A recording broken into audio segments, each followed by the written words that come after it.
Chapter 14, Taking It to the Label. America has always been the home of hucksterism and extreme salesmanship. Russell Banks, Dreaming Up America. Toto, Men at Work, Earth, Wind and Fire, Barbra Streisand, Judas Priest, Cher, Paul McCartney, Journey. There were things going on at Columbia Records. None of it sounded like Nebraska. When a major act brought in a new recording, it was often a moment of celebration. Sometimes a track stepped right up and announced itself as a hit. Just then, it was Toto's Rosanna, McCartney's duet with Stevie Wonder, Ebony and Ivory, Men at Work's Who Can It Be Now, Tommy Two-Tone's 867-5309 Jenny. Columbia Records was Columbia Records, so it had some familiarity with hits. The executives at the label banked on them. There were also prestige artists, most notably Bob Dylan. The situation there was different. Singles or not, big album sales or not, he was a major asset to the label. And then there were prestige artists who were also capable of generating hits, like McCartney. In some way, Bruce Springsteen was already in that category. He'd only had one top 10 single, but there was a feeling that more were on the way. And he was bankable even without hits. His touring history reflected it. FM radio loved him. So there was an air of anticipation around what this artist would be doing next. By 1982, Bruce Springsteen was also well past the point at which Columbia Records was going to reject his proposed latest release. From Columbia's perspective, there was no point in risking the relationship. So, when his newest recording was delivered, it wasn't a matter of getting approval. It was a matter of presentation. Here's the new one. But that doesn't mean label executives couldn't be confused, or frustrated, or a little pissed off. There would be some theater involved, no doubt. The biting of tongues. Only a few seconds into hearing Nebraska, and any executive would know this wasn't going to be a thing of radio hits, let alone radio play. Accounts differ regarding how the man running CBS Records, Walter Yetnikoff, received Nebraska. The journalist Fred Goodman uses the word disappointed. The rough-hewn album did not cheer CBS Records head Walter Yetnikoff, who, while grateful to have any new Bruce Springsteen record, would have preferred one the company could actually market. As he recounted later, he viewed it as an album you made in your garage, thank you, we'll do the best we can. It is, however, hard to find another source supporting this view of Yetnikoff's response to Nebraska. The Columbia executives certainly cared about the bottom line, but they also knew plenty about the shape of long careers as opposed to those built on a quick rise and fall. There were albums that did something over the long term that couldn't be measured with an accountant's year-end tools. And to be fair to the executives at Columbia, Nebraska wasn't something they could have planned for. Springsteen was giving them an album that would need to be explained to its audience, but the artist wasn't even going to let them do that. At Springsteen's insistence, this wasn't going to be packaged with an apology or half-hearted mumbling or even interviews to set it up. It was his new record, period. Let the listeners figure it out. This was not the usual situation at Columbia, and that, at least, was surely clear to Yetnikoff. But the executive had other matters distracting him. Speaking of his time at the label, Walter Yetnikoff later shared this with the New York Times. I'd come out of a coma around 7 or 8 a.m., he said, describing his daily routine as president of CBS Records from 1975 to 1990. By 9, I might have drunk a half a bottle of vodka. Then I would call someone at CBS, maybe the head of the network or accounting, and yell at them. I'd finally drag myself out of bed and get into the office around noon. The steward would immediately bring me a screwdriver. This suggests that Nebraska might not have been the most pressing matter in Yetnikoff's life at the time. The second in command at CBS, Al Teller, however, had fewer obstacles on the way to work and a history with Springsteen. Al Teller was at Columbia when Springsteen's debut was released, before leaving to run United Artists. He'd watched from afar, but with an investment in Springsteen's unfolding career, and it happened along the lines of what he'd hoped for. Born to Run, Darkness on the Edge of Town, The River. It was a build, solid and steady. Teller was back at Columbia just before Nebraska was delivered. The next Springsteen release would ultimately come to him. Walter Yetnikoff would hear it first, but Teller would be the follow-through. Landau recalls, I invited Walter over to my office. I started playing Nebraska. Just me and him sitting in my office, which was a nothing office, and he gets it. He really gets it, in his own way. He doesn't get it in a high literary way. He doesn't get it in a nuanced way, but he gets the mood, gets the feeling. He looks at me, no hesitation. This is great. There was no resistance to it. Then Al comes in. I hadn't worked with Al, but I leave Al to listen to it. This guy is going to do operations for me. He says, John, I'm going to tell you two things. One, I don't understand this record. I don't even fully understand why an artist would make this record. Then he says, number two, I promise you, we're going to do a beautiful job on it. We're going to handle this record exactly the way you want. We're not going to try to make something of it that it's not. Al Teller had a rare gift. He said what he thought, spoke his truth. He didn't tell Landau he could smell a hit. The unexpectedness of it wasn't lost on him. Anyone who pretended that Nebraska made sense in the marketplace was lying. Teller's style was to go light on the style. As a result, perhaps not every artist manager had Al Teller at the top of the holiday gift list. Backslapping and bullshit were the standard, but Landau liked him. He was just straight ahead, Landau explained. I was a hothead back then, or so I've been told. That was the era, the 70s, 80s. Who could yell the loudest was a big factor. But what am I going to do? Explain Nebraska to him? It wouldn't make any difference. He was already saying, I'll do my job well. I'm giving you my word. He told you what he thought, and that was fine with me, as long as he brought the hammer down when he was supposed to do. And he did. I took a moment and listened to it, Al Teller recalls, and a few things were clear to me instantly. Number one, that ever-expanding commercial balloon that was the trilogy of Born to Run, Darkness, and The River was not going to keep expanding with this one. This was a complete and total left turn. But he was still listening when those first thoughts struck him. By the time Teller finished listening to the album, the Columbia executive had an understanding of Nebraska that would serve label and manager. Really, it was just a matter of getting to work. Landau's strategy, which might not have been a strategy at all, was working. Let people have their experiences. He'd watch a cassette have its way with everyone around him. Why stop now? Why do a big setup? The conversation was succinct. Two men in alignment. Teller had his way of understanding Nebraska, and it would become more nuanced, so Landau didn't need to impose one on him. Teller saw it like this. To me, it was a work of poetry as opposed to a big-time recording. I knew we wouldn't be able to treat it as other than what it was. That's what I told John. There's this person in me saying, we're not going to sell 3, 4, 5 million copies of this. We might sell 500,000, maybe less, maybe more. So be it. This is an artist whose career is going to be very long-lived. This is what he chose to do at this moment in time, and we're going to respect that and handle the marketing of it appropriately, not try and do things that are simply not going to work. But it didn't take long for me to see this as a smart move. Between Born to Run, Darkness, and The River, these were big productions, lots of music, big sounds, and big successes. If people were expecting that balloon to continue to expand, it was going to just blow up. You just can't keep doing that. I thought Bruce was really smart. Of course, I don't know if he did this intentionally. I don't think he approached things that way.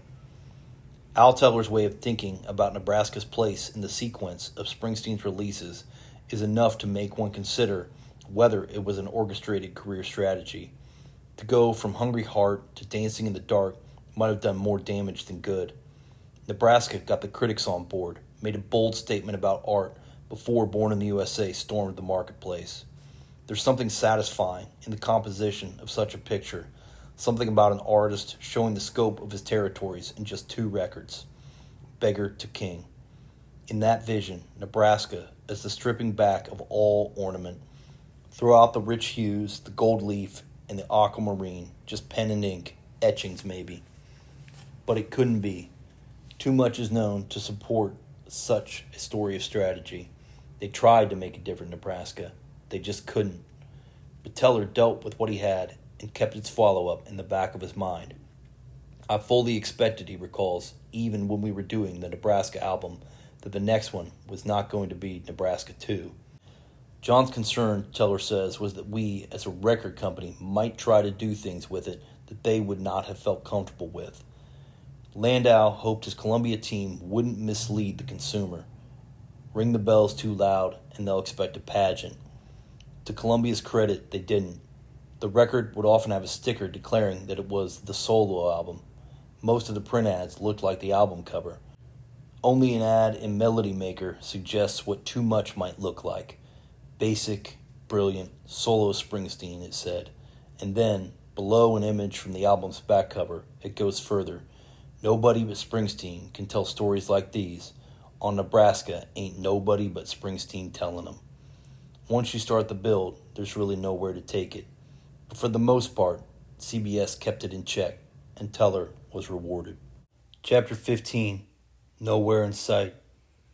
I was interested in making myself as invisible as possible. I just wanted to be another ghost.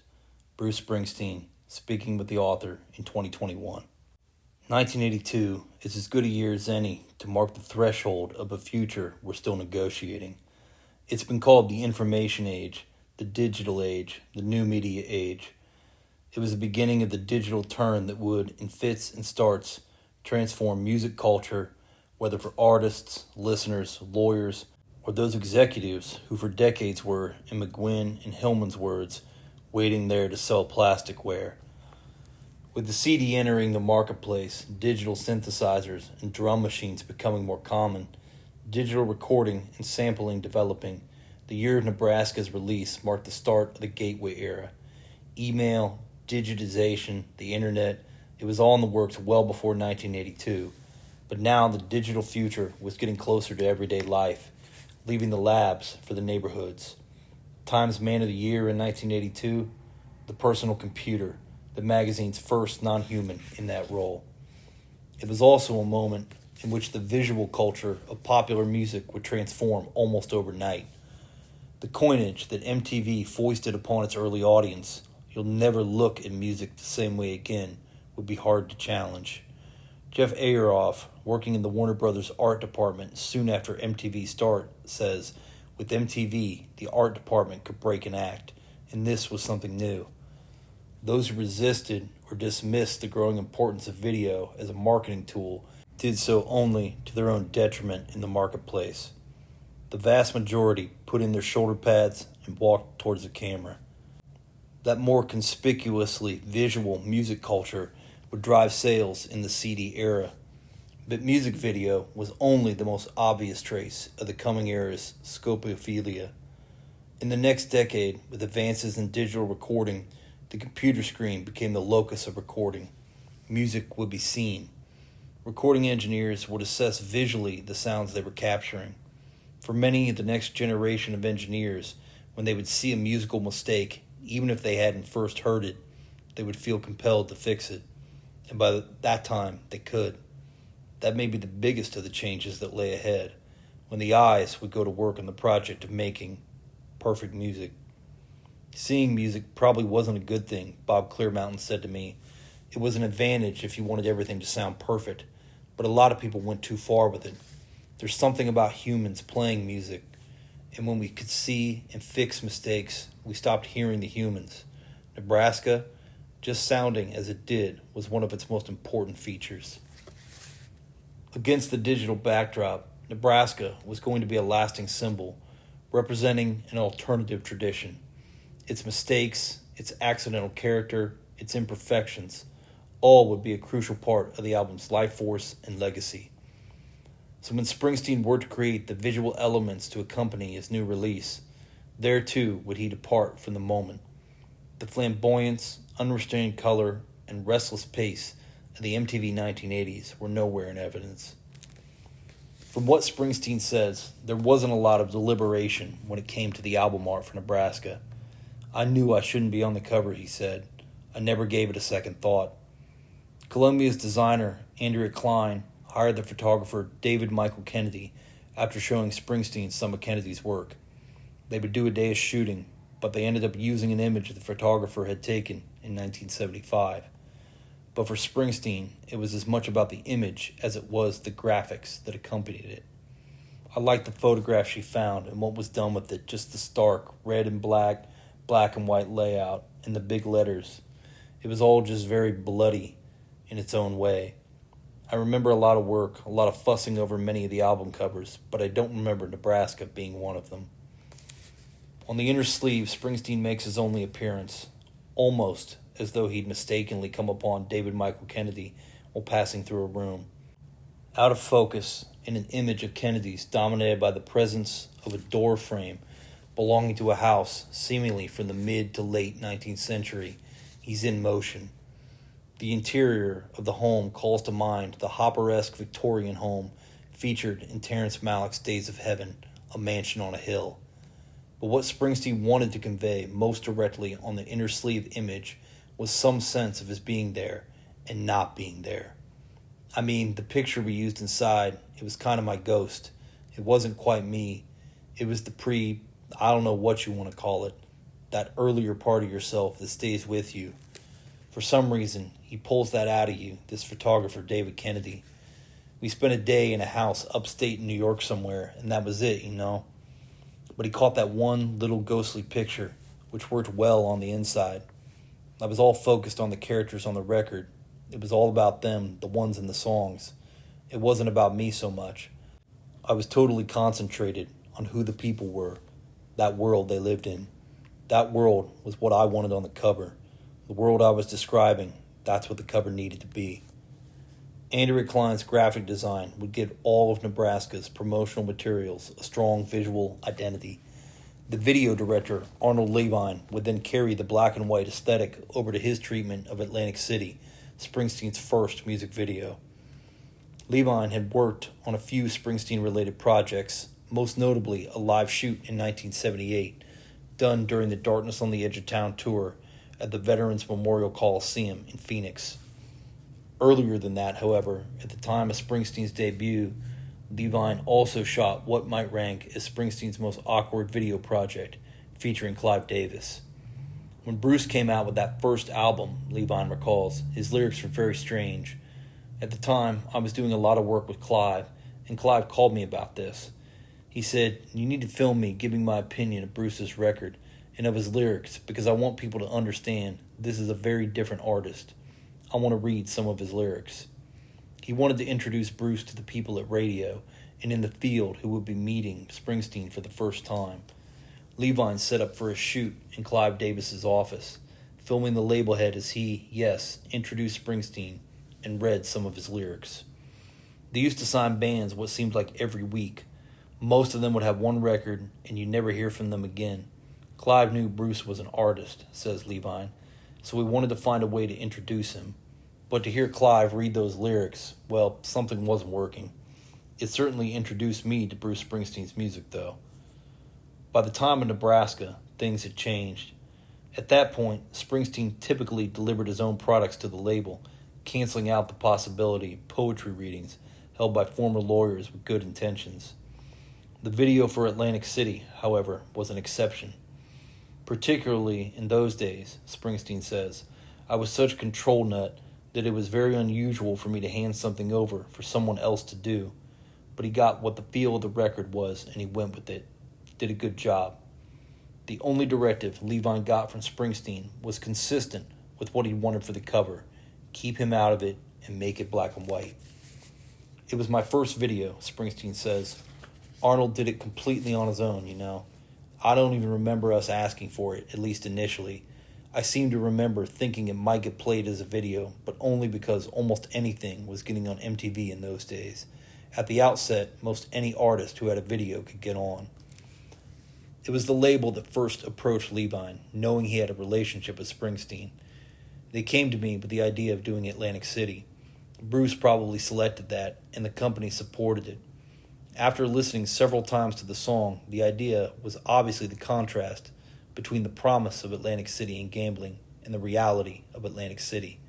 They built up the boardwalk, built up a lot of casinos, but behind the facade, and not too far behind it at all, it was as it always was. It was poor, it was run down, it was a problem.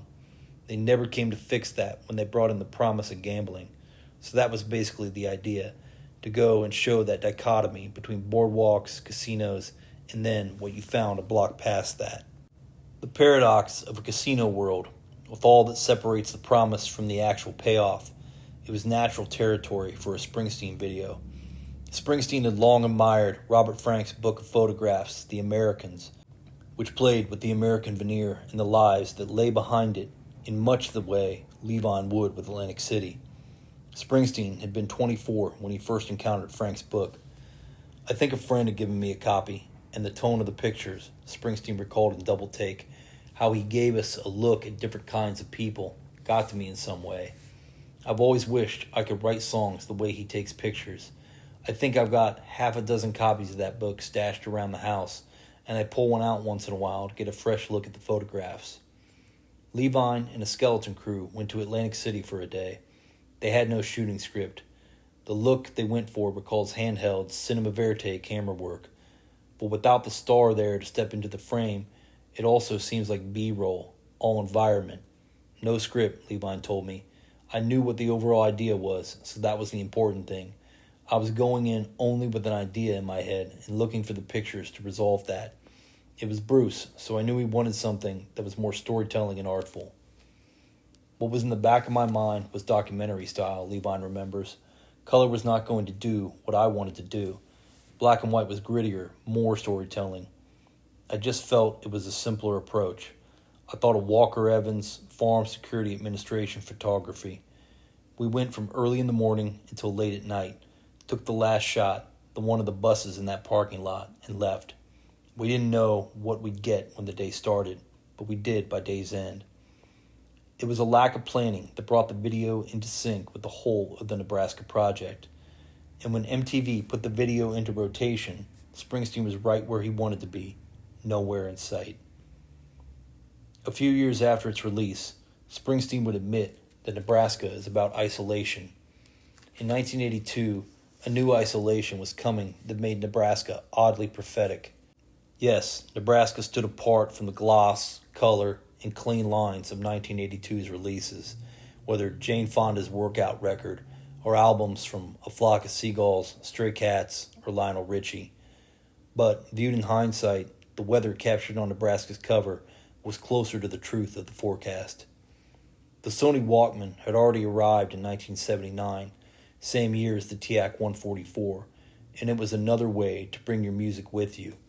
In one writer's words, the Walkman would revolutionize the way we listen to music in a way that no other device really had ever done before.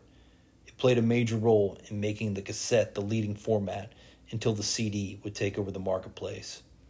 More important, the Walkman got us alone with our music, just as the personal computer would get us alone with everything else. Soon enough, social media would arrive to tell us we weren't alone. The age of information would at times offer remarkable theaters of human connection that would throw many off the scent, but the fact was that the technologies of isolation were intensifying. Nebraska, even if inadvertently, saw one kind of isolation coming as it looked back on another. Chapter 16, handing it over to the audience. Well, the president was mentioning my name in his speech the other day, and I kind of got to wondering what his favorite album must have been, you know? I don't think it was the Nebraska album. I don't think he's been listening to this one. Bruce Springsteen, introducing Johnny 99, Pittsburgh, September 21st, 1984. Nebraska was unlike Springsteen's other releases in more ways than one. Yes, it was the only record he made not thinking he was making a record, but it was also the only record he would release and then do nothing to promote. With previous albums, Springsteen went on tour, and from the stage he could see and feel how his audience responded. That mattered to him far more than the charts, more than reviews. It was immediate, visceral feedback from the fans who were committed enough to buy not just the album, but the concert ticket. From up there, Springsteen could even see what musical elements within a particular song got the strongest emotional response. It was a tremendous amount of information for a songwriter and record maker, all from the most reliable source. As Al Teller, John Landau, Springsteen, and really everyone involved in Springsteen's career knew, Nebraska was going to ask a lot of the listeners. If they loved Springsteen for the sliver of hope and possibility of redemption his songs offered, they were out of luck with Nebraska. If they loved the sound of the E Street Band and the way Springsteen led the group, that too was gone. If they loved the way he produced and arranged the songs into recordings rich in dynamics, nope, it wasn't there in the same way. And there would be no live shows allowing Springsteen to find out how it was going for them, to get information directly from his fans. Since Springsteen wasn't doing interviews, the critics receiving pre-release copies of Nebraska were coming at it cold. The artist didn't cede the territory, giving background, citing influences, elaborating on his ambitions and intentions, none of it. Jon Landau described to me the unusual nature of that decision. It's the only album in all these years of working with him when he didn't do one interview. And though people always say, in a rare interview with Bruce Springsteen, interviews with Bruce are not that rare, but there's something about him that makes everybody feel like it's rare. For his other records, though, he did plenty of talking. He was always a willing part of the process. He talked to whoever the top journalist was in Denver. Nebraska, nothing. There would be magazine ads, yes, and radio would be serviced, but no one from CBS was trying to make this record perform in a way that was in opposition to the album's character. It was coming out the same year as Michael Jackson's Thriller, and there was no reason to compete with projects tailored to stun the marketplace. Acknowledging the unusual nature of all this, Springsteen talked to me about his assurance that in the case of Nebraska, there could be no other way. It was that kind of record. I knew enough not to fuck with it, not to try and help people with it. It was yours. Once you bought it, it was yours. You were going to have your own journey through it, and I didn't want to screw with what your trip was going to be. Whether I was going to do interviews or tour behind it wasn't something I remember having a lot of discussions about. I just didn't want to explain it. I thought I could only hurt the project at that moment by trying to explain it, if I could explain it. Like I said, it was sort of an accident. I didn't want to talk about it. It would have been bad voodoo at that moment, would have been bad magic for the record. I believed that if I'm interested in it, they'll be interested in it. It's the Martin Scorsese quote, something like, "Your job as an artist is to make the audience care about your obsessions." His great films have come when he's done that. My good songs are when I've done that. So I was confident that I could do this. I could make my audience care about these people and stories in this kind of record. But given all that Springsteen wasn't doing to set up the album, one of the few measures for how it was doing after its release would be the charts. Just as the fans and critics didn't have a lot to go on, neither did Springsteen. The lines of communication outside what Springsteen was saying through the songs themselves were closed.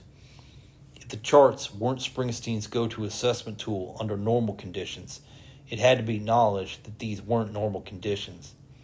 The charts were one place he could look to see if this quiet release was surviving amid the noise, high gloss, and glamour of the hit parade. Could something without all of the rollout and fanfare and ornament find a place, no matter its hushed tones? Jon Landau recalls the moment. He calls me after it's been out for a bit and asks, "How's the album doing?" I said, "It's doing great. It's fantastic." "No," he said, "what's it doing on the charts?" And that's a question, well, that's the only time he ever asked me that. I tell him when there's something to tell him, but he's satisfied with, "Hey, it's doing great." He doesn't need the details. So I told him it was number 3, which it was. It was in the top 10. He said, "Fantastic, that's great. Talk to you later." So that's Nebraska. He wouldn't promote it, but he cared utterly about how it went down, and it was a success. When I shared Landau's recollection with Springsteen, he said, "That's interesting. I guess I never thought a lot about where a record was on the charts, but I do know that I was very invested in the record's reception. Not to know I was selling a lot of records, not to know if it was or wasn't a big record. I knew it wasn't, but just to understand something about the way that people were experiencing it.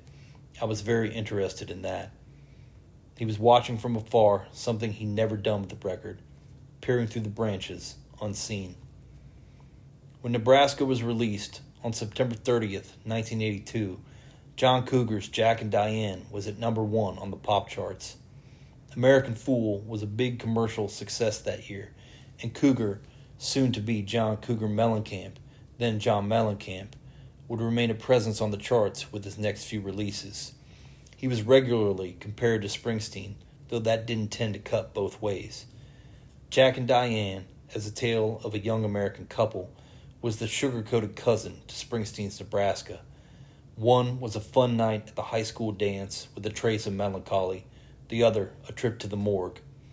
Yet, while standing so far apart from each other, when compared with what else was in the top 10 around that time, Mellencamp's hit was akin to gritty social realism. Both Springsteen and Mellencamp were writing about America. Mellencamp's view of America, however, tilted more toward nostalgia than it did violence and isolation. Rolling Stone gave Springsteen's album 4.5 stars, Mellencamp's 2. The critical reception of Nebraska was largely built on superlatives. It landed at number 3 on the Village Voice Paz and Jop Critics Poll that year. No small deal back then. It was in there with Elvis Costello and Richard and Linda Thompson, just ahead of King Sunny Ade, Prince, and Lou Reed. Springsteen's relationship with the community of rock critics was deep and complicated. For a decade, they've been sniffing around the place, equal parts awe, celebration, suspicion, and marvel. There had been no community of rock critics in the early rock and roll years, in the time of Elvis Presley on Sun Records and Little Richard on Specialty. But with the founding of Rolling Stone, Crawdaddy, and Cream, and even some of the teen magazines where writers could sometimes insert a story about the New York Dolls alongside those focused on David Cassidy, a generation of critics stepped forward both as tastemakers and as personalities. Lester Bangs remains the most mythologized, but he wasn't working alone. In some cases, the writers who came up in those years became managers and biographers, meaning John Landau and Dave Marsh. Springsteen would be a favorite to many, but not all. Bruce Pollock, writing for the New York Times in 1973, described Springsteen's debut as a release that met with the most extravagant and outrageous praise I've ever encountered in the rock press. There would be critics who couldn't help but take pride in going in the other direction. Nick Kent, in his 1974 review of Springsteen's sophomore recording, declared that Springsteen sings like he wants you to believe a lot of things which don't quite ring true, and maybe that's why I find him so offensive. He was giving voice to the inevitable backlash that would often follow any praise too grand. And Springsteen knew grand praise as well as any musician of his century. But Nebraska made it almost impossible for critics to miss Springsteen's willingness to take a chance in the name of his art. If Springsteen was driven simply by fame and mainstream success, there would have been no good reason to make or release a Nebraska. The album made it impossible to use the word sellout. As John Young wrote in Trouser Press, when an artist makes his name playing gargantuan tunes in a towering style suitable for grand opera, then cuts an LP using almost nothing but an acoustic guitar and harmonica, that is authentic news. In Rolling Stone, Steve Palm would say it loud, "This is the bravest of Springsteen's 6 records. It's also his most startling, direct, and chilling." Joel Selvin's review for the San Francisco Chronicle was stirring. On this record, Springsteen fouls up time and meter on frequent occasion, mumbles inarticulate lyrics at points, and generally includes stray marks and moments of human fallibility anybody else would have taken the time to record over. Not that Springsteen is lazy, but rather the obvious intention of this work is to let the listener in on the creative process at a tender, fragile moment that can never be recaptured. Never before has a major recording artist made himself so vulnerable and open. Of course, that wasn't Springsteen's most immediate intention. If he let the listener in on the creative process, open a private door, that wasn't his goal. It was, however, a beautiful thing that happened along the way, and Selwyn was right to celebrate that act. It wasn't something major artists were doing.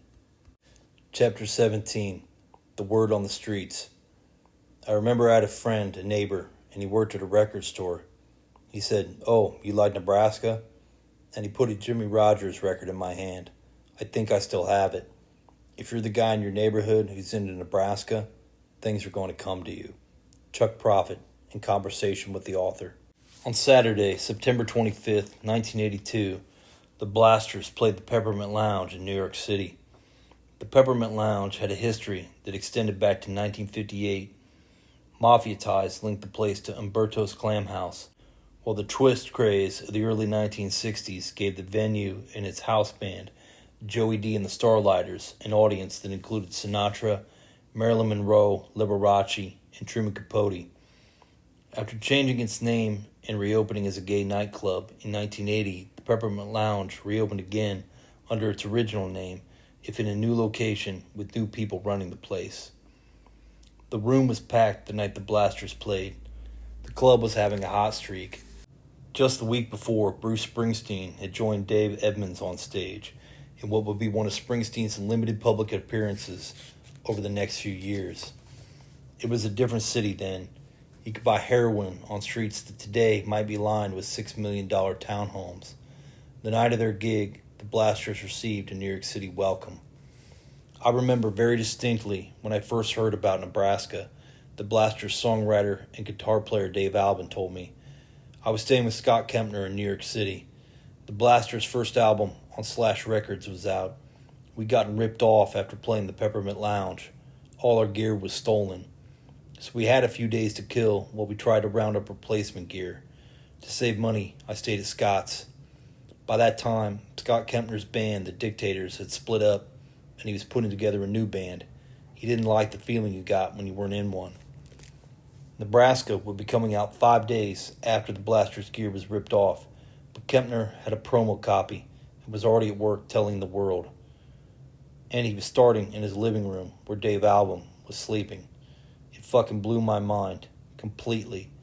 With Nebraska, I was like, holy shit, where are we going with this? I already loved this guy, but now things got even deeper. Dave Albin listened, but had to figure out what the Blasters were going to do to finish out their tour. By the time his band got it all figured out, Nebraska was on the shelves. The Village Voice had this full-page review of the album, Dave Albin explained. Scott was a huge fan. His apartment was down there in the Village, kind of a meeting place. So between Scott and Eric Campbell and various others, that was all that was being discussed. It was, what's going on here, man? Or, this is great, it's his greatest. Or, I don't know, man, I don't know. Yeah, I thought everyone had to hear Nebraska, Kempner recalled. It embodied a guy who was not going to listen to anybody. It embodied a guy who knew exactly what he wanted to do. You could hear that there was nothing unintentional about that record. He didn't come upon any of those songs by accident. He came upon every one of those songs because they were inside of him. It wasn't like he found them anywhere else. The exchange between Scott Kempner and Dave Albin was just one of many taking place in that moment. By the time Dave Albin was home in Los Angeles, it was his turn. Albin opened the October 9th, 1982 Billboard to look at a piece about the Blasters titled, A Hard Rockabilly Band Blasts Away at Success. And opposite the article, on page 33, was a picture of Bruce Springsteen, on stage with Dave Edmunds at the Peppermint Lounge. Star visit, the caption said. That's when I gave it a real listen, Albin said. I put it on, and I was floored. It was everything that, as a writer, I admired. It was right there. The brevity and Springsteen's ability to convey a lot despite that brevity was striking. It was a different side of his mastery. He'd already shown himself to be a master wordsmith with songs that had much more density. Now he showed just how complete a scene and a character he could develop with remarkable economy. I was in awe. So much that was known about Springsteen, so much about him that had been celebrated, was missing. The No Nukes concerts gave Springsteen a way to show what he could do with and to an audience. The River Tour had put a band leader and a street ensemble out there, bringing rock and roll in all its theater to the people. And the shows ranked as victories, crucial to an understanding of who Bruce Springsteen is. But it was a celebration of live rock and roll at its best that illuminated some of Springsteen's gifts while blurring others. The thing about Springsteen, and really a lot of the really great artists, is that they get famous for something and then it obscures some of their deepest gifts, Dave Albin insisted. That applies to Merle Haggard, and in a way it applies to Bob Dylan. With Bruce Springsteen, I think his abilities as a performer being what they are, they sometimes keep people from seeing just how great he is as a songwriter. It may sound odd because he's obviously recognized as a songwriter, but I don't think he gets quite what he's due. When I sat with Nebraska, I was sitting with one hell of a songwriter. Richard Thompson, once at Fairport Convention, and just then Richard and Lyndon Thompson, who happened to be at the top at the Village Voice poll that year, along with Springsteen, saw the situation in much the same light. The thing about Springsteen for me, though, is that he's really good at everything musical he does. Great writer, great singer, and great performer. Arguably, he's one of the greatest performers of the rock era. Being successful at that, going from clubs to arenas to stadiums, the music gets bigger. The music gets more bombastic. It has to, really. But because of this, I think you can lose sight of Springsteen. Seeing him in a big, over-the-top place, an arena or stadium, doing these big performances, his virtues can be missed. You can lose sight of him as the great songwriter he is. So in that way, Nebraska stands as his best record. I've never changed that opinion since it came out. I think it's a courageous record. Springsteen the writer had gotten a little lost in the forest of his other strengths. The energy and excitement, the rock and roll show of his ensemble performances had become such an object of celebration and renown by the time of the River Tour that they monopolized conversations about Springsteen the artist. Okay, but why, one has to ask, did being a great live performer cause people to lose sight of what a great songwriter that live performer is? Being a composer, band leader, and a showman all in one hadn't confused anyone when it came to Duke Ellington's gifts. Maybe it was the residue of the late 1960s and early 1970s singer-songwriter movement, when songwriting had come to be associated with the James Taylors and Joni Mitchells. Some image of the profession that was born in that time had come to dominate. A songwriter was a long-haired individual in faded jeans, surrounded by trees and melancholy, alone with a Martin guitar. But it was a false dichotomy. Las Vegas, with its glitter and over-the-top performances and costume, was on one side, Laurel Canyon on the other. The odd result was that even an artist like James Brown, whose legacy and influence increased with every passing year, got tangled in that same split. No matter Brown's impact as a songwriter and record maker, in 1969, Look magazine declared Brown the most important black person in America today. And no matter what his songs and recordings would mean to popular music from the 1960s forward, here was an artist not inducted into the Songwriters Hall of Fame until 2000. Chris Christopherson was inducted in 1985. Brown's show, the magnificence of those performances, the theater and the choreography and costume changes, the band that could stop with the pump of James Brown's fist, it all put him on the show side of things, where Springsteen would so often find himself, the result of his own unyielding performances. And then Nebraska came, in which nothing was going to distract from the songwriter, because everything else had been removed, save for the shadowed figure on the inner sleeve. Rosanne Cash, daughter of Johnny Cash and renowned singer-songwriter, was already a believer when in 1982 she got her hands on Nebraska. I was a huge Springsteen fan, she told me, but the second Nebraska came out, I just put it on repeat forever. I loved it so much. I loved the starkness of it. I loved the melancholy of it, the characters, the landscapes. I loved how it felt like Springsteen had dropped every kind of veneer. Not to say that the veneer was false, because it was an element of Bruce Springsteen that we all loved, but he dropped all that to go deep into this world and these characters. He laid it all out like they were WPA photographs, black and white. It spoke to me. Rosanne Cash saw Springsteen the songwriter in such high relief that she felt compelled to understand Nebraska in literary terms. With Nebraska, she said, he's doing some writing way outside his places of familiarity. He's into really well-drawn third-person writing, as if he were Flannery O'Connor. He's jumped into a literary role in Nebraska. It was searing to me. It was just the imprint of those characters and the landscape, but also who he was in back of them as an artist.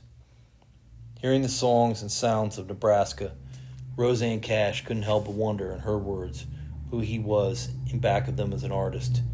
But she also wondered about another artist, her father, Johnny Cash. I sent Nebraska to my dad, she explained. I said, "This is a record you'll clearly like." And yeah, I was right. My dad loved Nebraska.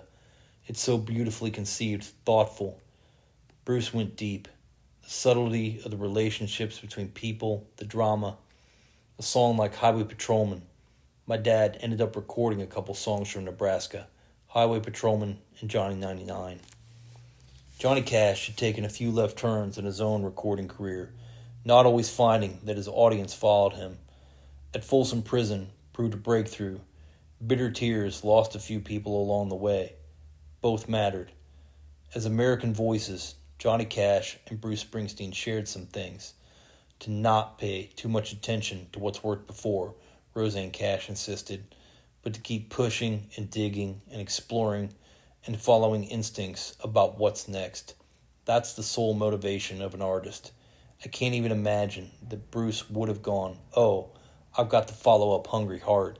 That's a good formula. Let me keep doing that." That's not what a real artist does. In fact, that's killed a lot of people. Eventually, it's death to any authentic impulse to create art.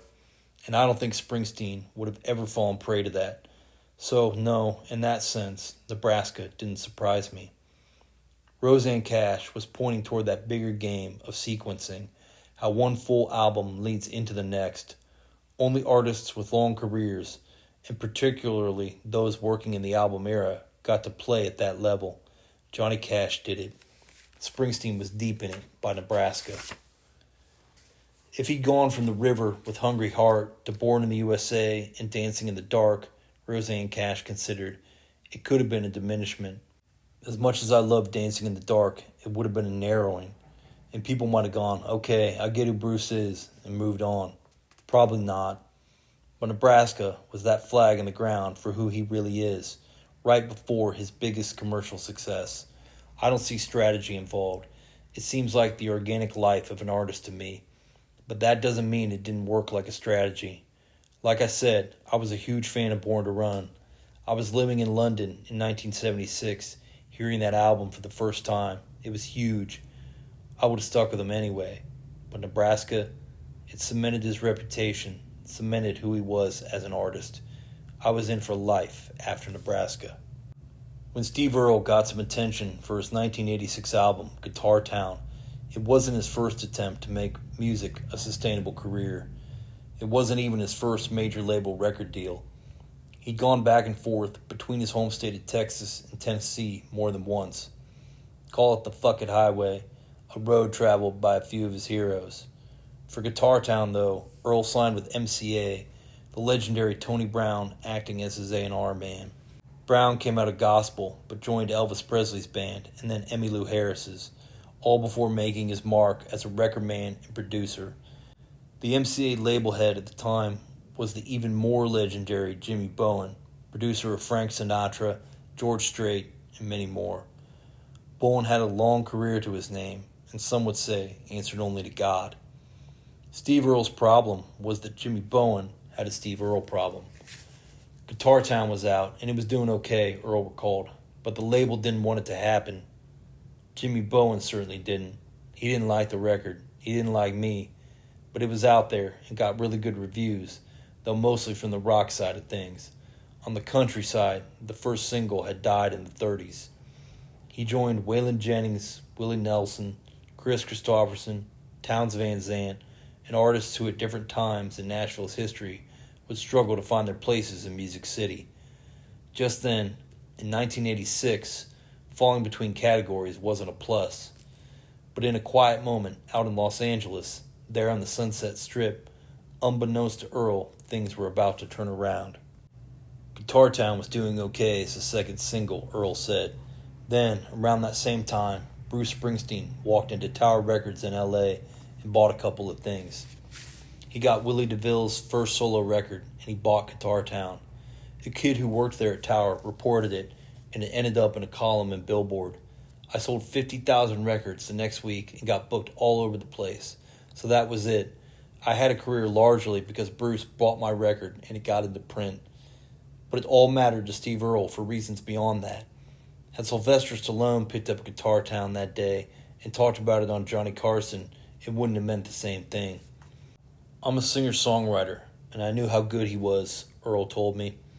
When Bruce's first and second records came out, I was in Houston still. There's a really famous bootleg from '74 in Houston, Liberty Hall. I was at that show. This is just to say, I was a fan from the beginning. I knew he was the guy. I knew what he was doing. I knew he was trying to be a singer-songwriter post-disco, and that required having a rock band. I was paying attention. I was a folkie, but I knew that he was a songwriter, that we had the same job. Nebraska, though, allowed Earl to watch Springsteen doing the job, in just the way Earl was accustomed to seeing it done by Guy Clark and Townes Van Zandt. There were certain songs of his that worked for me when I played them, just me and one guitar, Earl recalled, and I did some of those. When Nebraska comes along, well, I'd always wondered what Bruce Springsteen would sound like on only one guitar. That's how I started out and what I judged everything by. If you could play a song in front of people by yourself, you have a song. Nebraska was, all of a sudden, a Springsteen record where I could have gone out and played any of those songs anytime I wanted to. I love the whole album. I think some of his best songs are there. I thought it was brilliant. In the wake of Guitar Town, the character of Earl's recordings and his approach to live performance would be filtered through his understanding of Springsteen. He turned a room with 20,000 people into a coffee house, Earl said. I finally realized that I had it right all along, that I didn't have to change everything because I was trying to front a band and trying to get on the radio. I could just do what I did in coffee houses and make a record to be a record. Unlike Bob Dylan, who so often seems like a species of one, too singular to model one's artistic identity on, Springsteen was an example that many could and would follow. By 1982, he'd established a territory for the singer-songwriter that was wider than the tradition had suggested. As a songwriter, Earl continued, I loved the fact that Nebraska's songs were obviously studies, with some lyrics from one song popping up in another. It was obviously a work in progress. It was really interesting in that respect. I learned a lot about songwriting listening to that record. It sort of validated things I was doing. I'm from Texas. In Texas, it started cranking up to execute people around that time, and I heard a voice in Springsteen's song. The person that's talking to you in Nebraska, and he does this on other records before Nebraska, will often address us or another character as Sir. That's a somewhat archaic, juvenile point of view. Addressing his male elders as Sir, whether he actually thinks they're better than him or not, whether he actually respects them or not, that always struck me as poignant. It tells me that the character's not grown yet. He's not a fully baked human being. The literary character of the writing, extending the possibilities beyond a first-person confessional voice, struck Earl as well, particularly when the perspective belonged to an unlikable character. It was that Flannery O'Connor thing. The idea of assuming a character and talking about what happened to him, Earl emphasized, and it's not a sympathetic character. That takes some bravery. I do this in a song called Getting Tough on my first record, which was a few years after Nebraska. It's nowhere near as successful and not as dark and deep, but I don't think I would have or could have written that song, and I definitely wouldn't have written Billy Austin without Nebraska. The effect of Nebraska was contingent, at least in part, on the fact that the artist who made it could have gone after the title When, but didn't. And many among the listeners, including other songwriters, had to consider why, because Springsteen wasn't there to tell anyone that, not just then. Where was Springsteen when these songwriters were sifting through the sand, dirt, and clay of Nebraska? No one was really asking that question. Nebraska had such a rare intimacy to it. It was a you and him thing, that no one thought of Springsteen as being anywhere but right there, singing those songs to them. Where he was, though, was alone. He was at a distance from his audience for the first time after a major release. That two-way exchange of rock and roll, so central to Springsteen's experience of his art, was on hold. Since the time he was a teenager, he'd been receiving messages from the dance floor, learning to watch for them, to feel them in the floorboards. The stammers and grunts and twisted affections, the inarticulate speech of the rock and roll response. It was Springsteen's first language. He talked to the audience, and they talked back. But with Nebraska, it was only that call to Jon Landau. How's the album doing? The isolation that informed the making of Nebraska was doubled by Springsteen's isolation after its release.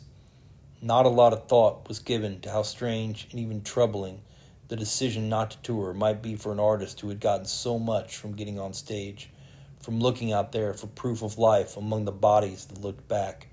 If they were okay, he was okay, and they were always okay. But if they were missing, so was he.